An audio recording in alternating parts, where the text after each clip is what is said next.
Have you ever wondered why so many people, even those who have been in long-term relationships, eventually choose to live alone? Maybe you felt that no matter how much effort you put into relationships, they still drain you more than they fulfill you. Maybe you've sensed that deep down.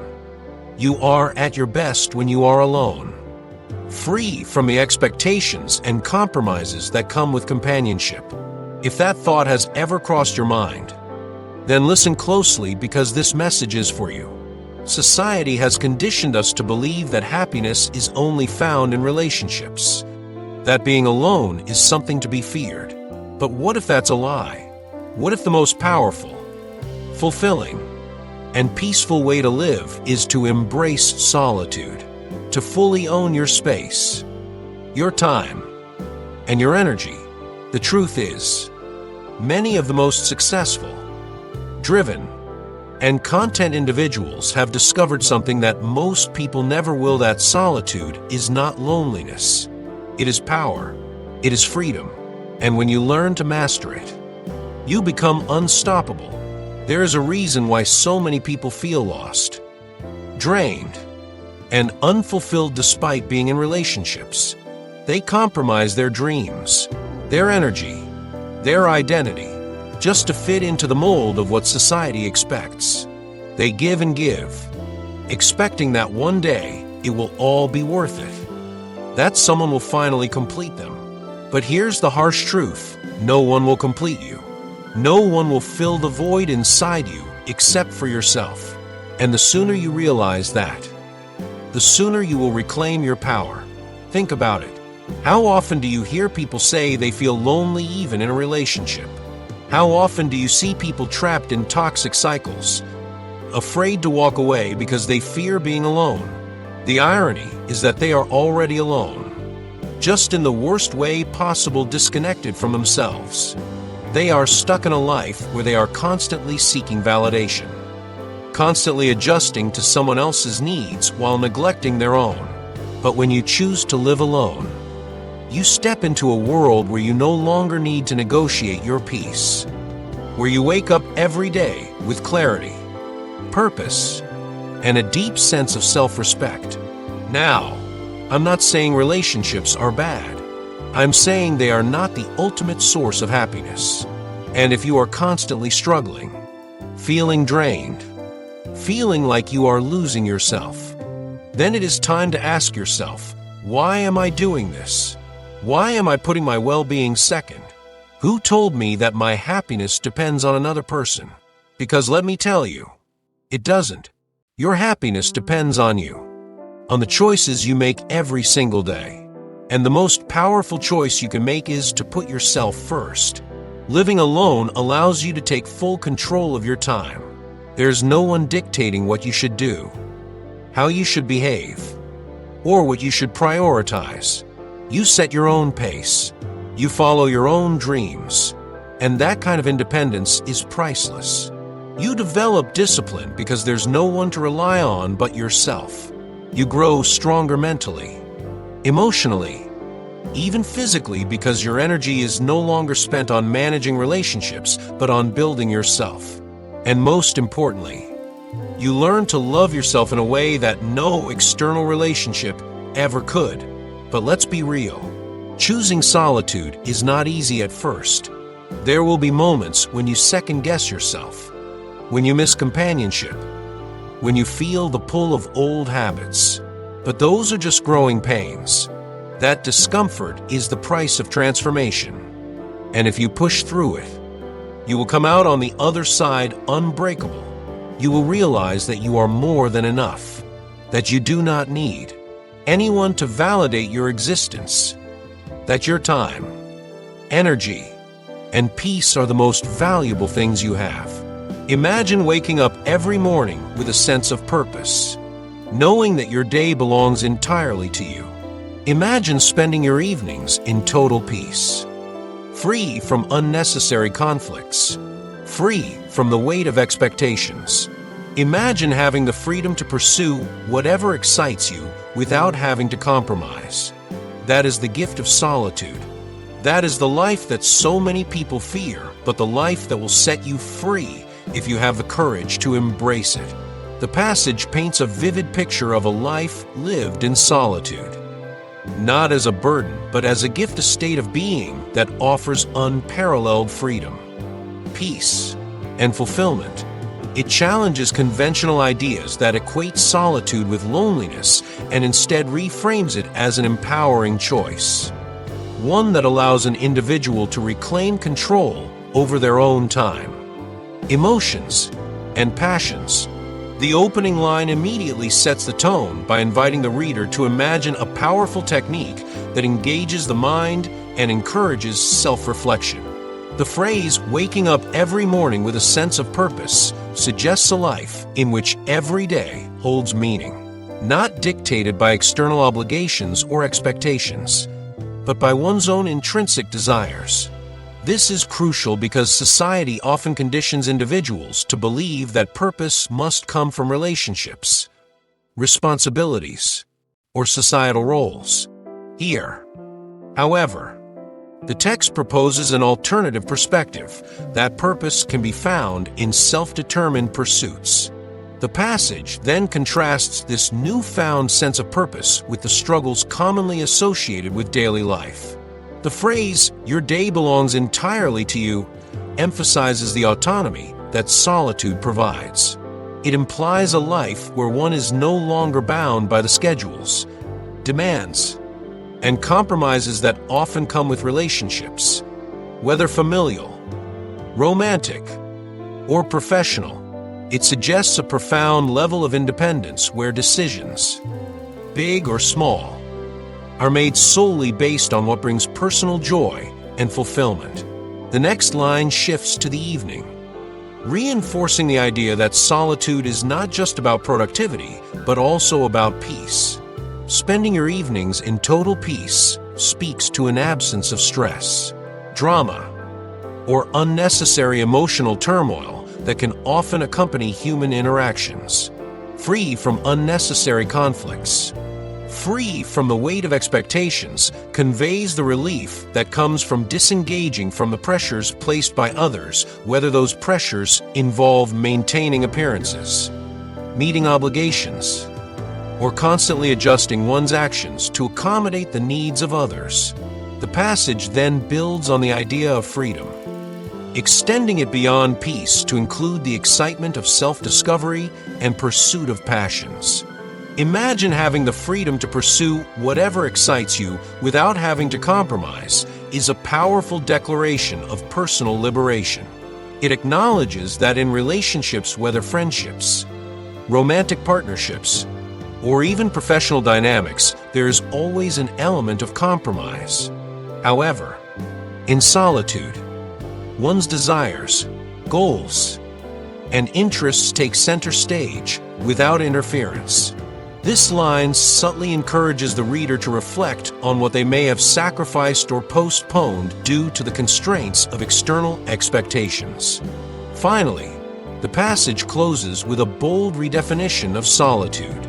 Instead of treating it as something to be feared, it describes solitude as the gift, something precious, valuable, and enriching. It acknowledges that many people resist solitude, fearing isolation or irrelevance, but then makes a compelling argument, the life that will set you free if you have the courage to embrace it. The word courage suggests that solitude is not an easy path. It requires strength to stand apart from societal norms, to trust in oneself, and to find fulfillment without external validation. But for those who dare to embrace it, solitude is not a lonely void, it is a gateway to true freedom.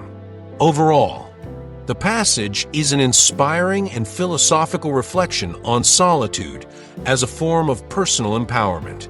It gently challenges societal norms, encourages self-reliance, and offers a vision of a life lived on one's own terms, full of purpose, peace, and unrestrained joy. You might be thinking, but what about love? What about companionship? What about the warmth of another person? Those things are beautiful, but they should never come at the cost of your own well-being. The problem is not love itself, The problem is what people sacrifice for it.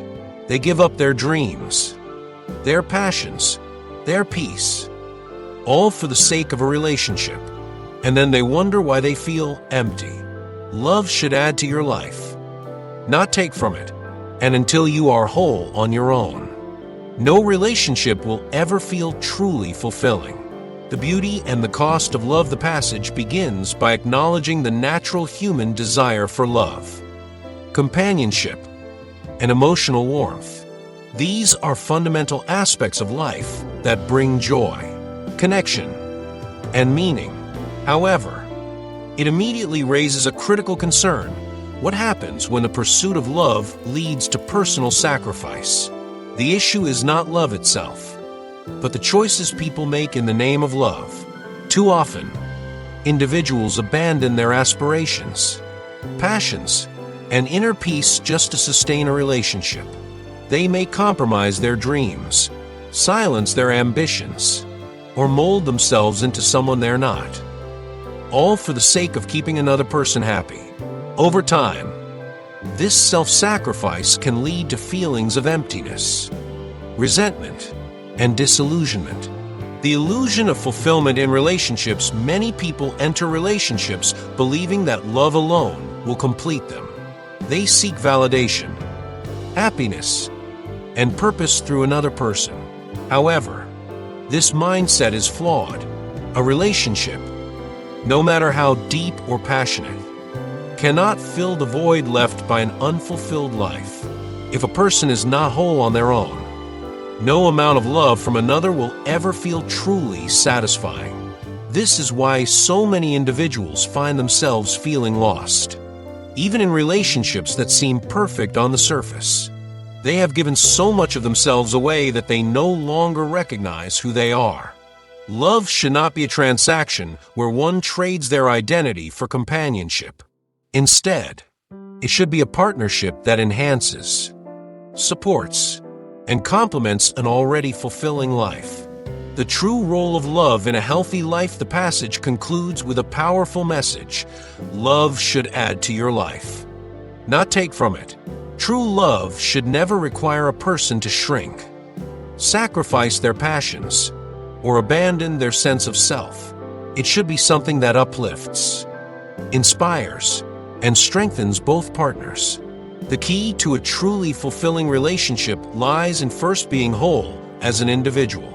When a person has a strong sense of self, self-love, and personal fulfillment, they enter relationships not out of need, but out of a genuine desire to share their happiness with someone else. This kind of love is not rooted in dependency or desperation. It is a love built on strength, respect, and mutual growth. So here is the challenge. Take a step back, look at your life and ask yourself, am I truly happy? Or am I just comfortable? Am I living fully? Or am I just existing? And if the answer makes you uncomfortable, then it's time to make a change. It's time to put yourself first, to embrace solitude, to master it, to use it as a foundation to build the life you truly deserve. Because once you do, you will never settle for less again. You will never hand over your peace for the sake of someone else's comfort. You will never lose yourself in the name of love. You will stand strong, fully in control of your destiny. And that is the greatest power you will ever have. Whether they are actively living with purpose and joy, or simply moving through life on autopilot. The core message, comfort versus true happiness. The passage suggests that many people mistake comfort for happiness. Comfort can feel safe, familiar, and predictable, but it doesn't necessarily bring fulfillment. True happiness, on the other hand, requires deeper self-awareness, growth, and sometimes discomfort. The distinction between merely existing and truly living is at the heart of this message. The call to action, facing discomfort and embracing change. The passage then presents a challenge if the answer to the initial question makes the reader uncomfortable. That discomfort should be seen as a wake-up call. It's a signal that something in life needs to change. instead of ignoring the feeling or pushing it away. The reader is encouraged to use it as fuel to initiate change. This means prioritizing oneself, choosing personal growth over complacency, and breaking free from limiting beliefs or relationships that hinder self-fulfillment. The power of solitude, a foundation for growth. A key solution proposed is embracing solitude, instead of fearing being alone. The reader is urged to master it, to see it as a tool for self-discovery and empowerment. When solitude is fully embraced, it becomes a source of strength rather than loneliness. It allows one to reconnect with their true desires, passions, and sense of self, rather than being influenced by external pressures or societal expectations. The transformation, never settling again. Once this transformation occurs, once a person has built a life rooted in self-respect and personal fulfillment, they will never settle for less again. They will no longer sacrifice their peace for the sake of someone else's comfort, lose themselves in relationships or in the expectations of others, trade authenticity for approval instead. They will stand strong, independent, and fully in control of their destiny.